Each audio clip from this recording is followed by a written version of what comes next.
welcome to Heart. I'm your host, Lee So-jung. Today in the studio, we have invited a young writer from the United States who has published a comic book series about the undefeated Admiral YI SOON SHIN, who is the greatest legend and hero that Korean history has ever saw. Today, we meet Mr. Onrie Kompan, writer, creator, and publisher of comic book YI SOON SHIN, Warrior and Defender.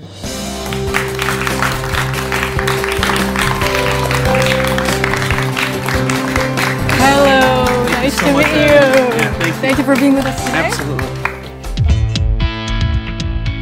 An undefeated admiral and Korea's greatest naval hero, Admiral YI SOON SHIN has now been created into a comic book hero by Onrie Kompan, the writer, creator, and producer of the YI SOON SHIN, Warrior and Defender comic book series.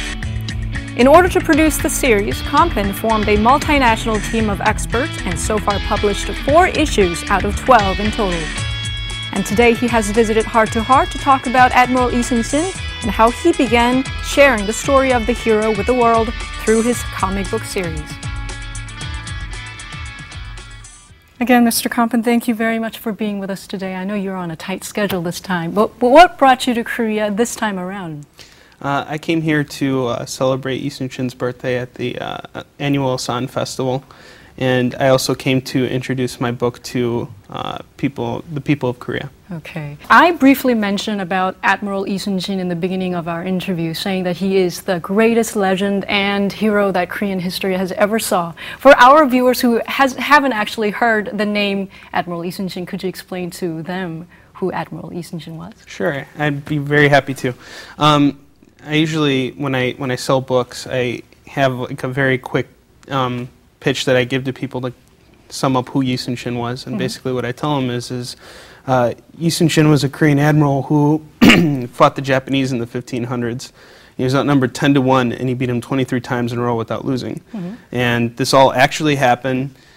He pulled off some incredible tactics and was able to overcome incredible odds. You're from Chicago originally. Yeah. How did you first learn about Admiral YI SOON SHIN? There was a TV show about him, and my friend discovered it, and he told me that the DVDs were available, so I ordered them online, and I ended up getting them and watching them. And your friend is from Korea? No, actually, he was an American, too. Really? I mean, how did he hear about this drama that, I believe it's a Korean drama?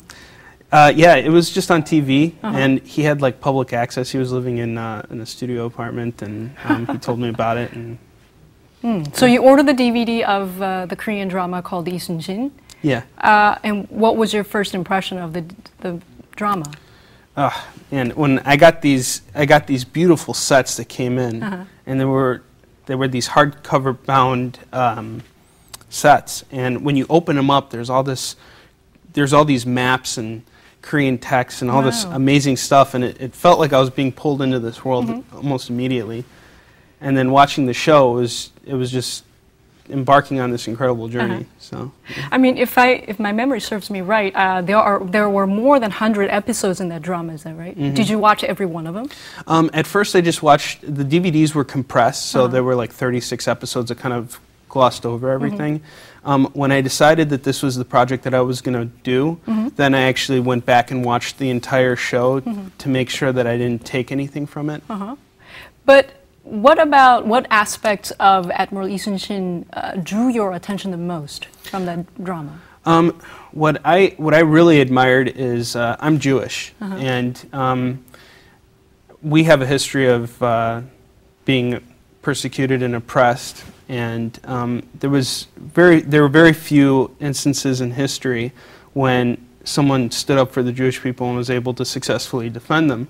And I was able to connect with YI SOON SHIN because here was somebody who stood up for his people and successfully defended them. Before we go on with our interview, for our viewers, let's take a look at this brief history of YI SOON SHIN so that they can have a better understanding of who Admiral YI SOON SHIN was. Sure. This is the picture of Admiral YI SOON SHIN, a Korean naval commander who saved the country from Japanese invasion forces during the Imjin War, I believe. He took victory in all of the naval battles he commanded, including the Battle of Okpo, Battle of Hansan Island, and the Battle of Myeongnam, in which he defeated 133 Japanese ships with his ships of 13, and this battle is regarded as one of Admiral Yi's most remarkable victories. He was also a very smart tactician and skilled enough to build a turtle ship called Kobusan, which also played a crucial role in winning naval battles.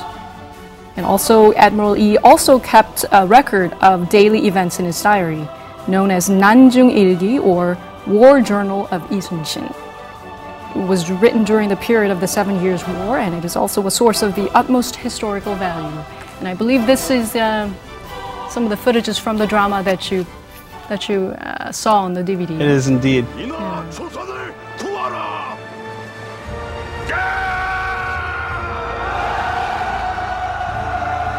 I believe it was all subtitled. Yeah, it was all subtitled. The amazing thing about this show is sometimes I actually watched episodes without looking at the subtitles, and I was still able to understand what was going on. And that's really just kind of shows just how powerful the acting and the execution is of this show. You could teach an entire class about this show alone. It does everything so well. So. Now this is the comic book image of Admiral Yi. Yeah. And then? This is actually our main villain in the story. And that again is Yi Soon Shin, but on the TV show that's actually Kwon Chun, who is one of Yi Soon Shin's high-ranked officers.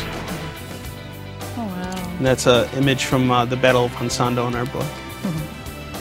This here's our sort of our promotional entry into the series.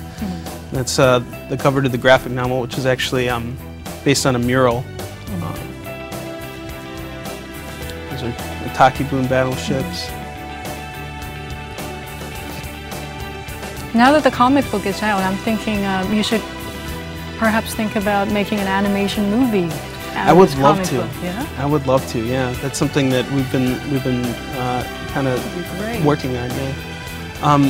I think right now, since we have a real big devotion to growing our comic book audience and staying true to them, and right now we want to focus on getting the comic books done and doing them to the best of our ability and not stretching ourselves too thin by moving into different areas too quickly. And we've definitely thought about different ways to present this, and animation is definitely one thing that we've taken into heavy consideration.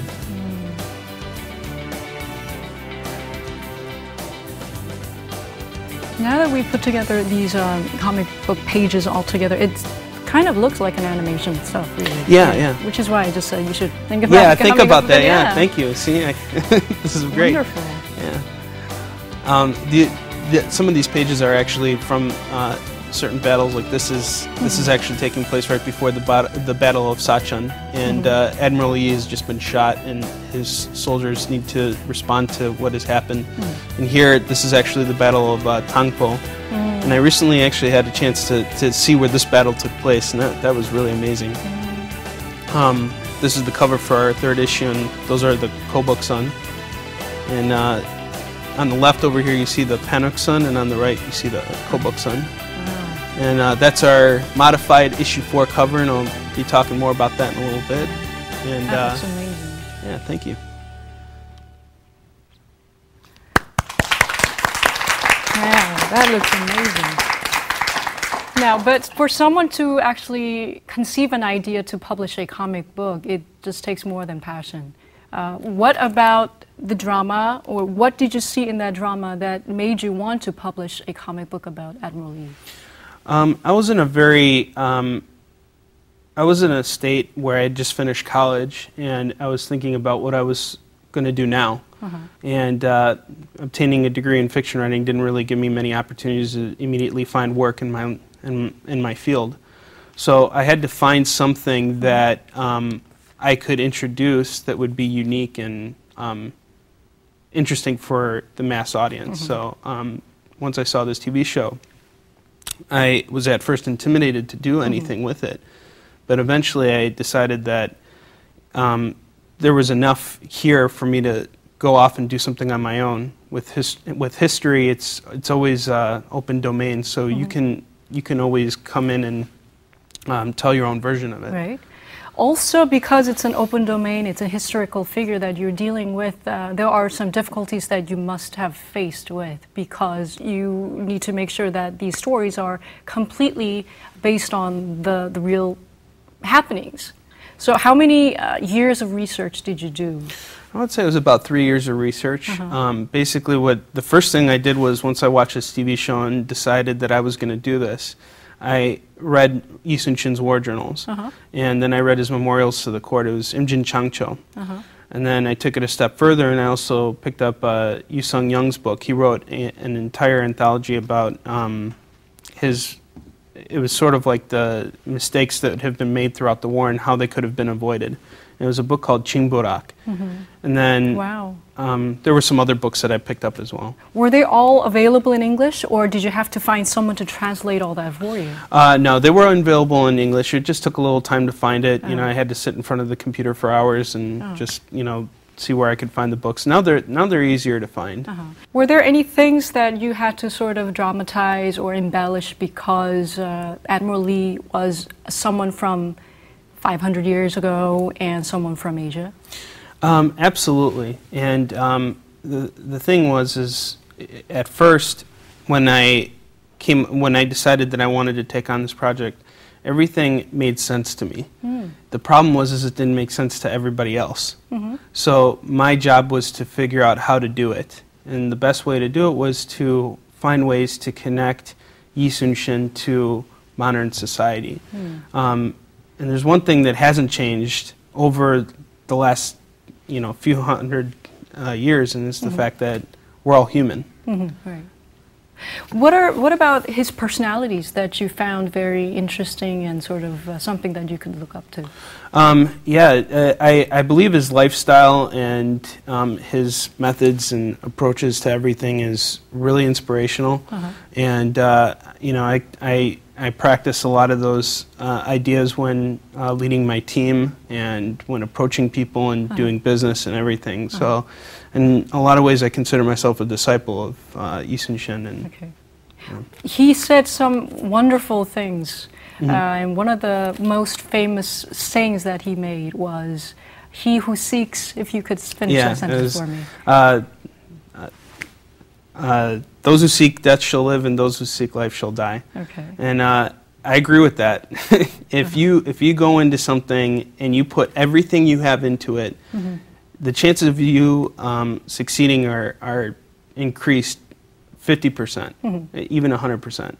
If you don't, if you're worried about what's going to happen, if you're always doubting yourself and you're not sure if what you're doing is the right thing, and you're afraid to make that decision that could dramatically change your life, you're never going to get anywhere. When you first did the research, did you find all the information available in Chicago, or did you have to come to Korea to gather some more information? I definitely had to come to Korea, and that was something I had to prepare a long time for. I originally got in touch with the Korean consulate in Chicago, and he was so touched by the fact that I was writing a story about Yi Soon Shin that him and I started a relationship, and this was way before I hired an artist or anything.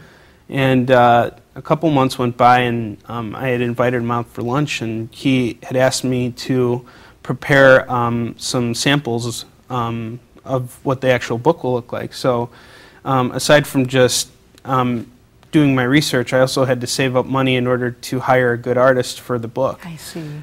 And I was also studying different forms of comic books to see what is out there and what should I be looking at in order to put out not just a comic about Yi Soon Shin, but like the best comic that I could produce. Wow, that's interesting. So when you finally came to Korea, how many cities did you travel to follow the footsteps of Yi Soon Shin then? Well, I started out in Seoul. I always start out in Seoul. And then I move, usually we move south. And what happened on my first trip is we went to Asan, and I was introduced to